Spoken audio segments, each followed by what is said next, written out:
Hyderabad hot air balloon 2026 ఆ ఫెస్టివల్కి సంబంధించి వరుస ప్రమాదాలు జరుగుతున్నాయి. ఇప్పుడు నార్సింగి సర్కిల్, ఇబ్రహీంబాగ్ పెద్ద చెరువులో hot air balloon emergency landing చేయాల్సి వచ్చింది.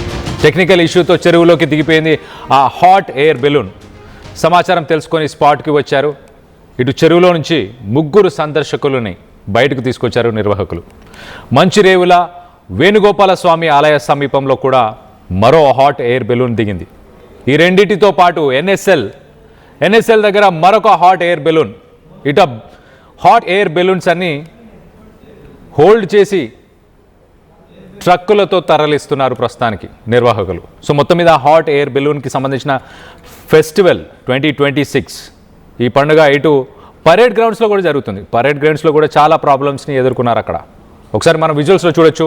చెరువు మధ్యలో ఆల్మోస్ట్ ఆ చెరువు మధ్యలో ఉన్న కలప పైన దిగిపోయింది. అక్కడున్న ఆ హాట్ ఎయిర్ బెలూన్లో ఇంకొక 2 అబ్బాయిలు యంగ్స్టర్స్ కూడా కనిపిస్తున్నారు. వాళ్ళని సురక్షితంగా బయటికి తీసుకొచ్చే ప్రయత్నం చేశారు. సో ఇంగ్లాండ్ నుంచి ఈ బెలూన్స్ని ఫ్లై చేయడానికి పైలట్స్ని తీసుకొచ్చారు. మనం విజువల్లో చూస్తున్నాం ఇంగ్లాండ్ నుంచి వచ్చిన పైలట్. మొత్తానికైతే ఒక టెక్నికల్ ఇష్యూ ద్వారా మరి ఆ హాట్ ఎయిర్ బెలూన్లోకి గ్యాసెస్ ద్వారా ఒక వేడి గాలిని నింపుతారు. దాంతో అది లిఫ్ట్ అవుతుంది. మ్యాక్సిమం గాలిలో అది ఒక 4500 ఫీట్ మాత్రమే ఫ్లై చేయగలుగుతుంది. సో ప్రస్తుతానికి బుక్ మై షోలో టికెట్స్ అమ్ముతున్నారు దీనికి సంబంధించి. ఆ టికెట్స్ అన్నీ కూడా సోల్డ్ అవుట్ అయిపోయాయి.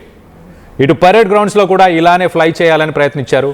కానీ సంక్రాంతి పండుగ సందర్భంగా చైనీస్ మాంజా గాల్లో తేలుతుండడంతో అవి ఫ్లై చేయలేకపోతున్నారు.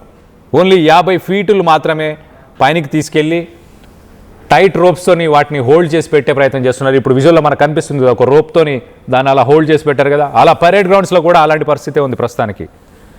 రానున్న రోజుల్లో ఇటు తెలంగాణ ప్రభుత్వం హాట్ ఎయిర్ బెలూన్స్కి సంబంధించి ఇటు గోల్కొండ పరిసర ప్రాంతాల్లో రెగ్యులర్గా అక్కడ ఫ్లై చేసేలాగా ఒక ప్రోగ్రామ్ని తీసుకొస్తామని చెప్పుకొస్తున్నారు. కానీ ప్రస్తుతానికి విజువల్స్లో చూస్తున్నాం జనరల్గా ఈ హాట్ ఎయిర్ బెలూన్స్ ఒక 10-15 కిలోమీటర్లు మాత్రమే ప్రయాణించగలుగుతాయి. ఈ 10-15 కిలోమీటర్లు ప్రయాణించినప్పుడు అటుగా వీస్తున్న గాలులు చాలా ఇంపార్టెంట్. ఆ గాలులు ఆ డైరెక్షన్స్ని పట్టే ఇది ల్యాండింగ్ చేసే అవకాశం ఉంటుంది. ఇటు సంక్రాంతి పండుగను ముగించుకొని ఇటు సిటీలో బాణాసంచాను కూడా పేల్చారు.